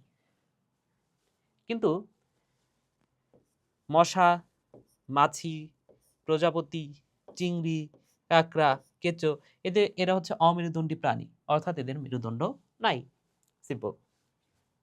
ওকে, তাহলে অমেরুদণ্ডী প্রাণী সম্পর্কে আমরা একটু পড়ি। অমেরুদণ্ডী প্রাণীর মেরুদণ্ড নাই, সিম্পল। তার মানে কি, এদের দেহের ভেতরে কঙ্কাল থাকে না। আমাদের দেহের ভেতরে এই যে হাড় হাড্ডি আছে না, এদের দেহের ভেতরে এই কঙ্কালটা, হাড় হাড্ডিতে এটা থাকে না। চোখ সরল প্রকৃতির, একটি চোখের মধ্যে অনেকগুলা চোখ থাকে যা পুঞ্জাক্ষী। দেখো, তোমরা যদি মাছির চোখ দেখো, মাছির চোখ লিখে সার্চ করবা বা ওমাটিডিয়াম লিখে সার্চ করবা, দেখবা যে আমাদের চোখের মনি কয়টা? একটা। কিন্তু মাছি, মৌমাছি, তারপরে প্রজাপতি, এদের চোখে একটা চোখের মধ্যেই মনে হয় যে হাজার হাজার চোখ। বুঝছো? একটা চোখের মধ্যে অনেকগুলা মনি, এরকম টাইপের ধরতে পারো। তো আমাদের চোখটা জটিল প্রকৃতি, মানে আমাদের চোখটা উন্নত। তাহলে ওদের চোখটা কেমন? সরল প্রকৃতির, একটি চোখের মধ্যে অনেকগুলা চোখ থাকে। এই চোখটার নাম হচ্ছে পুঞ্জাক্ষী। এদের কোনো লেজ নাই। অমেরুদণ্ডী প্রাণী নানা ধরনের হয়। অনেক অমেরুদণ্ডী প্রাণী আকারে খুবই ছোট, খালি চোখে দেখা যায় না। যেমন আমিবা হচ্ছে একটা অমেরুদণ্ডী প্রাণী। আমিবা এমন একটি প্রাণী। কেঁচো যোগ একদলভুক্ত অমেরুদণ্ডী প্রাণী। তাহলে এই যে একদলভুক্ত বলতে কি বোঝানো হচ্ছে? কেঁচো যোগ অ্যানেলিডা পর্বের প্রাণী। এগুলো নিয়ে তোমরা বড় ক্লাসে পড়বা। এদের দেহ অনেকগুলা খণ্ডে বিভক্ত। তোমরা যদি কেঁচো এবং যোগ দেখো, এদের দেহটা এরকম খণ্ড খণ্ড খণ্ড খণ্ড এরকম বিভক্ত আছে। আমি যদি একটু ভালো মতো আঁকাই, ধরে নাও এটা হচ্ছে একটা কেঁচো, আর একটু ভালো করে আঁকাই, ধরে নাও এটা হচ্ছে একটা কেঁচো। এদের দেহটা না, এই যে এরকম খণ্ড খণ্ড খণ্ড খণ্ড খণ্ড খণ্ড হয়ে এই দেহটা গঠিত হয়। তাহলে এই যে কেঁচো, তাহলে এদের দেহটা কেমন বলতো? এদের দেহ অনেকগুলা খণ্ডে বিভক্ত। শামুক, ঝিনুক আরেক দলভুক্ত প্রাণী। শামুক এবং ঝিনুক এরা আরেকটা দলভুক্ত প্রাণী। তাহলে এই শামুক, ঝিনুক যে দলভুক্ত প্রাণী, সেটা হচ্ছে মলাস্কা বলা হয়। এদের দেহ খণ্ড খণ্ডে বিভক্ত নয়, তবে এদের দেহে খোলস থাকে, শক্ত খোলস থাকে। তাহলে শামুক, ঝিনুকের কি খোলস থাকে না? এটা কি অন্য প্রাণীর আছে? নাই। মাংসল পা থাকে। দেখো, শামুকের যে পা, শামুক যারা দেখছো, তাদের কি মানুষের মতো পা আছে? মানুষের মতো পা দিয়ে চলে না। তাদের দেহটা মাংসের মতো, এবং ওই মাংসের মতো অংশটা দ্বারাই সে চলাচল করতেছে। এইটাকে বলা হচ্ছে মাংসল পদ। তাহলে কি আছে? মাংসল পা থাকে, তার দেহে মাংসের মতো পা থাকে। প্রজাপতি, মাছি, তেলাপোকা, উইপোকা, মৌমাছি ইত্যাদি পতঙ্গ দলভুক্ত প্রাণী। তাহলে এরা কি বলতো? ইনসেক্টা বা পতঙ্গ দলভুক্ত প্রাণী। পৃথিবীতে পতঙ্গ শ্রেণীভুক্ত প্রাণীদের সংখ্যা সবচেয়ে বেশি। দেখো, পতঙ্গ আমাদের চারপাশে কি অনেক পোকামাকড় আছে না? তাহলে এই পোকামাকড়ের সংখ্যা আসলে পৃথিবীতে সবচেয়ে বেশি। তাহলে পোকামাকড় কারা আসলে? এই যে প্রজাপতি। এই প্রজাপতিও মনে হতে পারে, প্রজাপতি ভাইয়া পোকা, এত সুন্দর দেখতে। হ্যাঁ, এটাও পোকা। তো প্রজাপতি, মশা, মাছি, তেলাপোকা, উইপোকা, মৌমাছি এরা হচ্ছে আসলে পতঙ্গ শ্রেণীভুক্ত। এদের দেহে তিনটি অংশ। তাহলে কার দেহে? এই যে পতঙ্গের দেহে। এই পতঙ্গের দেহটা তিনটা অংশে বিভক্ত। তুমি যদি একটা তেলাপোকা দেখো, তেলাপোকার সামনে এই যে ছোট্ট একটা মাথা থাকে, এরপরে তার একটা বুক থাকে, তারপরে তার একটা পেট থাকে। তাহলে তিনটা খণ্ড না? একটা হচ্ছে মাথা, একটা হচ্ছে বুক বা বক্ষ, আর একটা হচ্ছে উদর। মশার ক্ষেত্রে আরো ভালো বুঝতে পারবা। মশার সামনে একটা মাথা, ছোট্ট একটা মাথা, তারপরে সামান্য একটু মোটা অংশ থাকে, যেটা হচ্ছে বুক, শেষের দিকে থাকে পেট। মস্তক, বক্ষ, উদর। তাহলে এদের দেহ তিনটি অংশে বিভক্ত: মস্তক, বক্ষ, উদর। এই মৌমাছি বা মশা, এদের পা যদি দেখো, এদের পা হচ্ছে খণ্ড খণ্ড, এই যে এরকম এরকম এরকম, বা হ্যাঁ, অনেক এরকম অনেকগুলো অংশ দ্বারা গঠিত। মশার পা তুমি আজকে ভালো করে দেখবা, তাদের পা অনেকগুলা খণ্ড দ্বারা গঠিত। তাহলে এটা হচ্ছে সন্ধিযুক্ত পা। সন্ধি মানে হচ্ছে জোড়া। ধরে নাও এই যে একটা জোড়া, এই যে একটা জোড়া, এই যে একটা জোড়া, এই যে একটা জোড়া, এভাবে তাদের পাটা গঠিত। এবং তাদের মাথায় এই যে তাদের পুঞ্জাক্ষী থাকে। পুঞ্জাক্ষী মানে কি? যে চোখ। চোখ, পুঞ্জাক্ষী মানে হচ্ছে একটা চোখের মধ্যে অনেকগুলা চোখ। তার মানে কি, এদের সন্ধিযুক্ত পা থাকে। সন্ধিযুক্ত পা, পাশাপাশি যে একটা চোখের মধ্যে অনেকগুলা চোখ থাকে, যেটাকে বলা হয় পুঞ্জাক্ষী। তাহলে পুঞ্জাক্ষী থাকে। অনেক পতঙ্গ আমাদের উপকার করে, এদেরকে বলা হচ্ছে উপকারী পতঙ্গ। যেমন মৌমাছি, রেশম পোকা। হ্যাঁ, রেশম পোকা এগুলো হচ্ছে উপকারী। মৌমাছি থেকে আমরা কি পাই? মধু পাই। রেশম পোকা থেকে কি হয়? মেবি সুতা হয়, তাই না? ওকে। এমন কতকগুলো সামুদ্রিক প্রাণী আছে যাদের ত্বকে কাঁটাযুক্ত। তাহলে এইগুলো হচ্ছে একাইনোডার্মাটা পর্বের প্রাণী। তো অনেক সামুদ্রিক প্রাণী আছে যারা হচ্ছে কাঁটাযুক্ত। যেমন এই যে তারা মাছ চেনো না? তারা মাছ দেখতে তারার মতো যেটা স্টারফিশ। এই তারা মাছ হচ্ছে এদের দেহটা কাঁটাযুক্ত। তাহলে ত্বকে কাঁটার মতো অংশ থাকে। যেমন তারা মাছ, সামুদ্রিক শসা এগুলো এই দলভুক্ত প্রাণী। এদের দেহের ভেতরে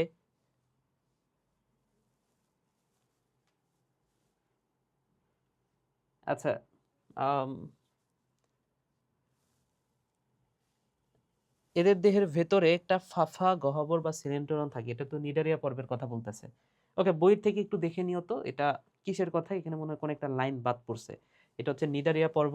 হাইড্রা নামে কোনো একটা প্রাণীর কথা বলা থাকতে পারে বা জেলিফিশ এই টাইপের কোনো একটা প্রাণীর কথা বলা থাকতে পারে। তো ওই যে হাইড্রা বা জেলিফিশ যে প্রাণীটাই বলি, সেই প্রাণীটার এটা একটু কষ্ট করে দেখে নিও ভাইয়া। এই অংশটুকু মনে হয় মানে টাইপিং মিস্টেক হয়েছে, বাদ পড়ে গেছে। এই অংশটুকু উঠে নেই। তাহলে এদের দেহের ভেতরে কি থাকে বলতো? ফাফা গহ্বর বা সিলেন্টেরন থাকে। সিলেন্টেরন মানে কি? ধরে নাও একটা প্রাণী আছে যার নাম হচ্ছে হাইড্রা। এই হাইড্রা প্রাণীটা নিয়ে বড় ক্লাসে আরো বেশি পড়বা। তো এই হাইড্রা প্রাণীটার দেহের ভেতরে একটা ফাঁকা জায়গা আছে। এই ফাঁকা জায়গাটার নামই হচ্ছে এই যে সিলেন্টেরন। এখন এদের এটাই হচ্ছে মুখ, বুঝছো? এই যে কলসের মতো দেখতে মনে হচ্ছে না, কিন্তু এটা আসলে একটা প্রাণী। এখন এই সামনের এটা হচ্ছে মুখ।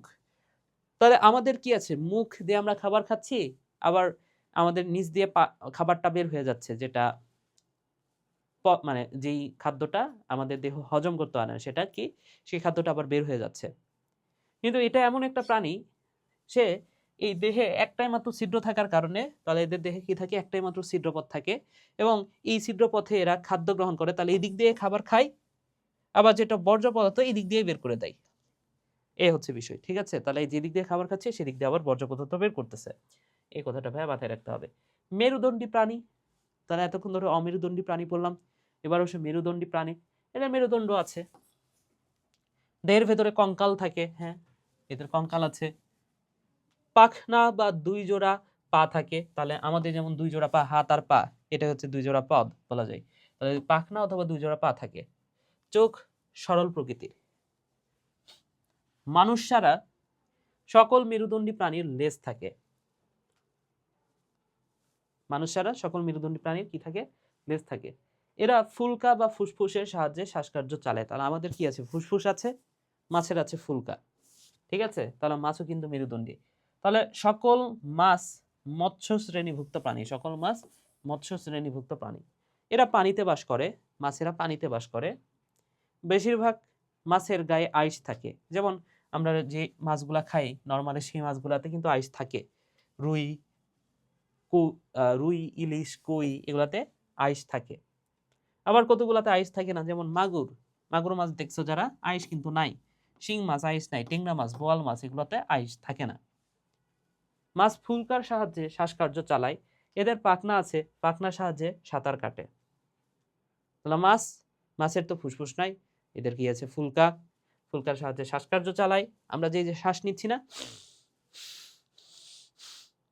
এটা মাছের, এটা আমাদের ফুসফুসের মাধ্যমে হচ্ছে, কিন্তু মাছের তো ফুসফুস নাই, তার কি আছে? ফুলকা আছে, ফুলকার মাধ্যমে শ্বাসকার্য চালায়। পাখনার সাহায্যে এরা সাঁতার কাটে। ব্যাঙও হচ্ছে মেরুদণ্ডী প্রাণী এবং ব্যাঙ উভচর শ্রেণীভুক্ত। কেন উভচর?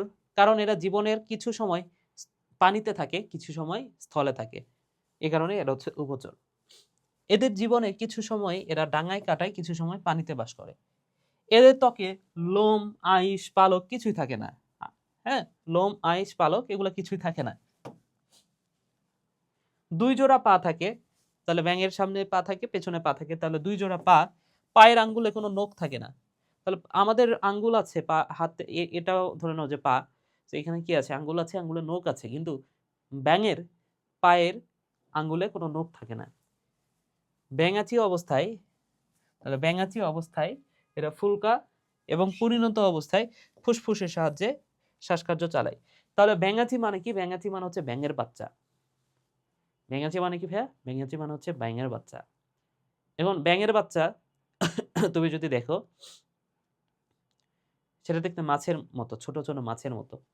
ঠিক আছে, ছোটবেলায় একবার মাছ ধরে ভুল করছিলাম, এটা মানে মাছ ভেবে এটা ধরে ফেলছিলাম। তো এই ব্যাঙাচি অবস্থায় ফুলকার সাহায্যে সে শ্বাসকার্য চালায়, এবং যখনই ব্যাঙটা পরিণত হয়ে যায় তখন আর ফুসফুস থাকে, ফুলকা থাকে না, তখন সেটা ফুসফুসে পরিণত হয়। টিকটিকি, কুমির, সাপ, গিরগিটি ইত্যাদি সরীসৃপ শ্রেণীভুক্ত। তাহলে টিকটিকি, কুমির, সাপ, গিরগিটি ইত্যাদি সরীসৃপ। সরীসৃপ মানে কি? যেমন টিকটিকি যখন এইভাবে নিচা হয়ে চলে তার বুকের উপর ভর পড়ে, তাই না? তাহলে বুকের উপর যারা ভর দিয়ে চলে তারাই সরীসৃপ। সাপ, টিকটিকি, কুমির এরা হচ্ছে সরীসৃপ, বুকের উপর ভর দিয়ে চলে। তাহলে এরা বুকে ভর দিয়ে চলে। ব্যাঙের আঙুলে কিন্তু কোনো নখ ছিল না, কিন্তু এদের আঙুল যেটা সেখানে কিন্তু নখ আছে। সাপের আবার আঙুল নাই, ওটা ব্যতিক্রম। যাই হোক, তবে এই যে টিকটিকি, কুমির এদের কি থাকে? আঙ্গুলে নখ থাকে। ডিম পারে, টিকটিকি তো ডিম পারে, টিকটিকি ডিম পাওয়া যায় অনেক সময়। তাহলে ডিম পারে, ডিম ফুটে বাচ্চা হয়। ফুসফুসের সাহায্যে শ্বাসকার্য চালায়। এরপরে দেখো পাখি, তাহলে উট পাখি, পেঙ্গুইন, আরো কিছু পাখি আছে যারা উঠতে পারে না। হ্যাঁ, পাখিদের মধ্যে অনেকে উঠতে পারে না। পাখি ডিম পারে, ডিম থেকে বাচ্চা হয়। এরপর আসো সবচেয়ে বেশি উন্নত কারা? এই যে বানর, ইঁদুর, কুকুর, বিড়াল, গরু, ছাগল ইত্যাদি স্তন্যপায়ী শ্রেণীভুক্ত প্রাণী। এরা কি? স্তন্যপায়ী শ্রেণীভুক্ত প্রাণী। মানুষও এই দলের অন্তর্ভুক্ত। তাহলে মানুষ কোন দলের? স্তন্যপায়ী দলের অন্তর্ভুক্ত। এদের দেহে লোম থাকে। বাচ্চা মায়ের দুধ খেয়ে বড় হয়। মায়েরা বাচ্চা প্রসব করে।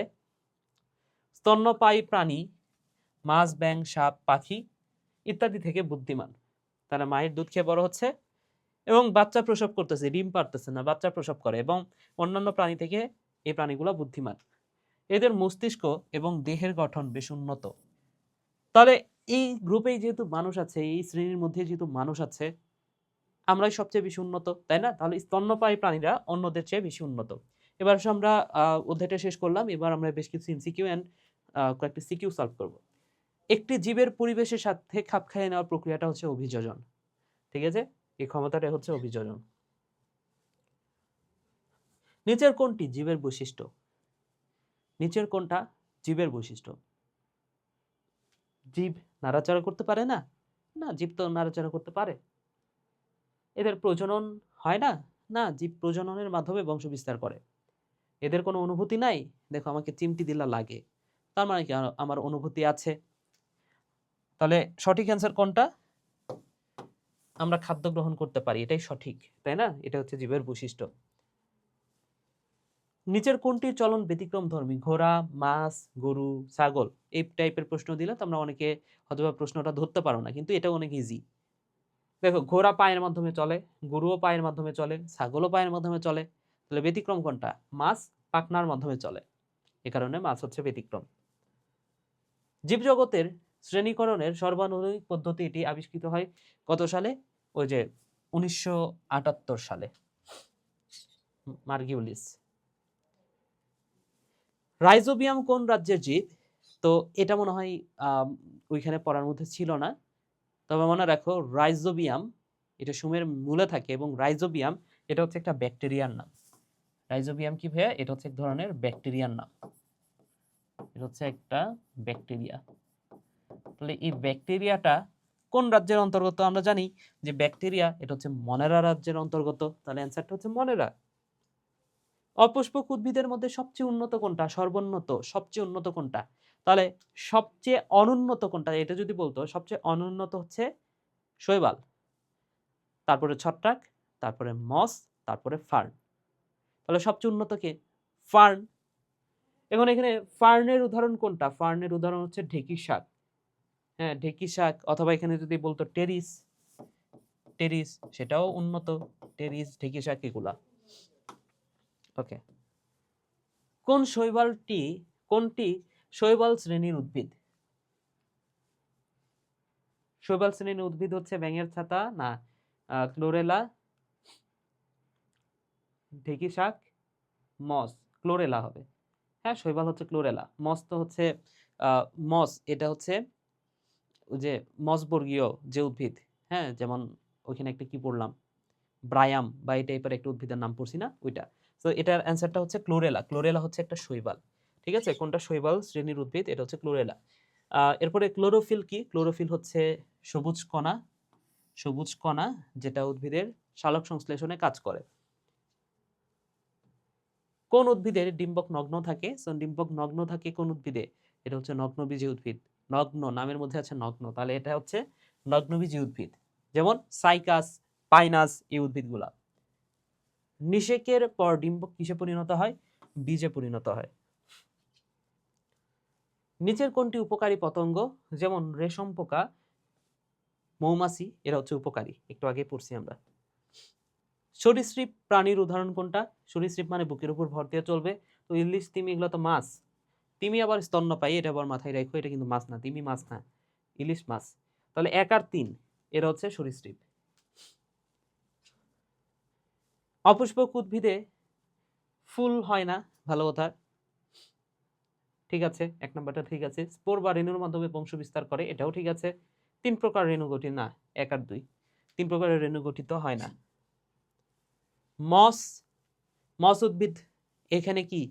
মস উদ্ভিদের কাণ্ড এবং পাতা থাকলেও মূল কিন্তু নাই, তবে কাণ্ড এবং পাতা রয়েছে, ঠিক আছে। মূলের পরিবর্তে রাইজয়েড আছে, এটাও ঠিক আছে। এটা যেহেতু সবুজ, তার মানে কি সবুজই, 1 2 3, অ্যান্সারটা হচ্ছে 1 2 3, সিম্পল। প্রতিষ্ঠা রাজ্যের অন্তর্ভুক্ত উদ্ভিদগুলা কি কি? তাহলে মনেরা, তারপর হচ্ছে প্রতিষ্ঠা, তাহলে ইউগ্লেনা, ইউপ্লেনা না, ইউগ্লেনা, ঠিক আছে। আমিওবা ঠিক আছে, রাইজোবিয়াম এটা মনেরা, তো রাইজোবিয়ামটা হবে না, 1 আর 2 হবে, ঠিক আছে ভাইয়া, ওকে। এরপরে দেখো, শ্বসনতন্ত্রের কোন অঙ্গাণুটি প্রশ্বাস ও নিঃশ্বাস কাজ নিয়ন্ত্রণ করে?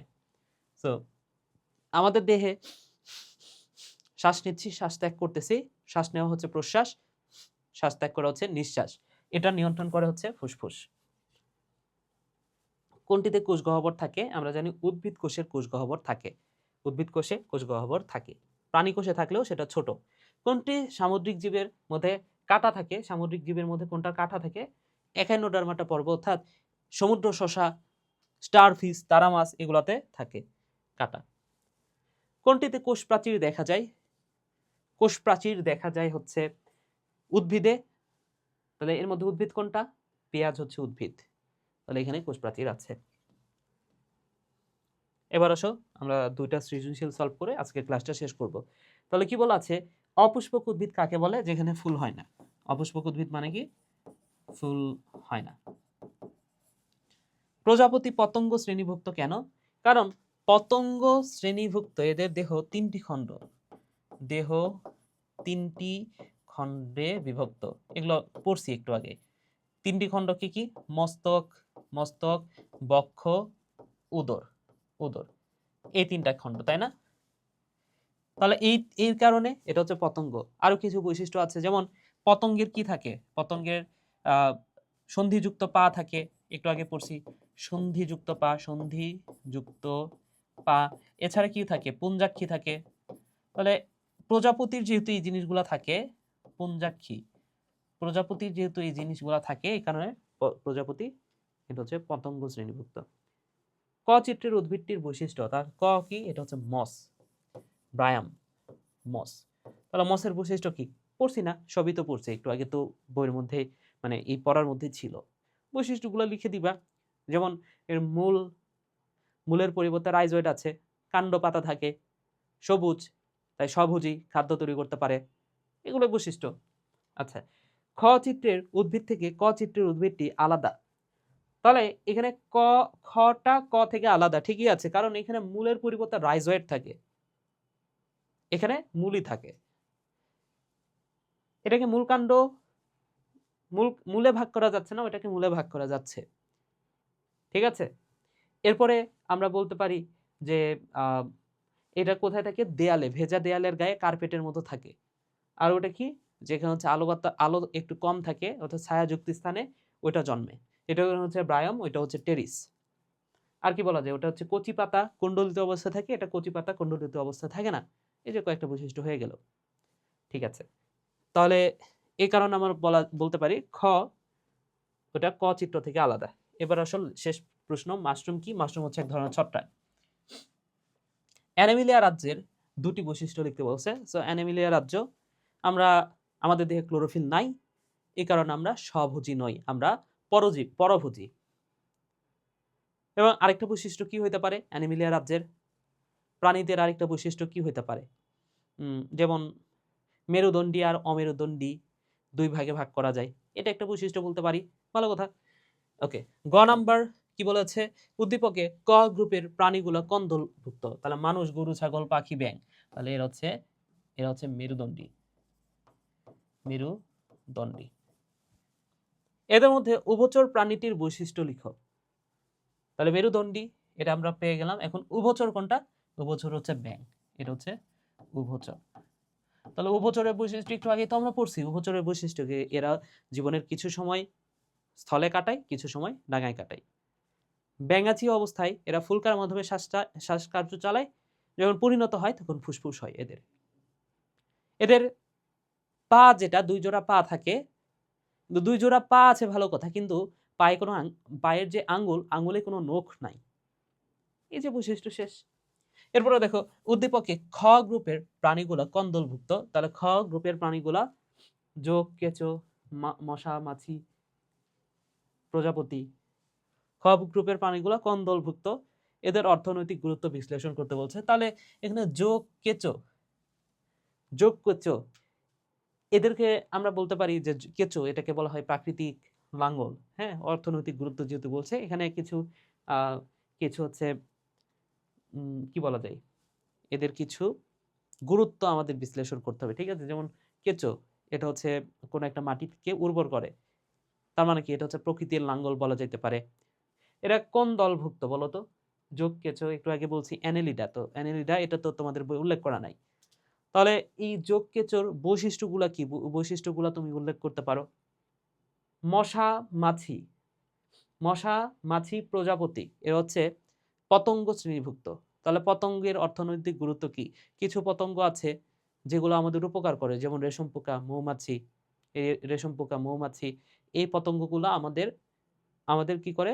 মৌমাছি হচ্ছে মধু দিচ্ছে, রেশম পোকা আমাদের তুলা মেবি সুতা দেয়, তাই না? সুতা দিচ্ছে। এছাড়াও অন্যান্য যে পতঙ্গ, সেগুলো যখন কোন একটা মাঠে যাচ্ছে, সেই সময়টাতে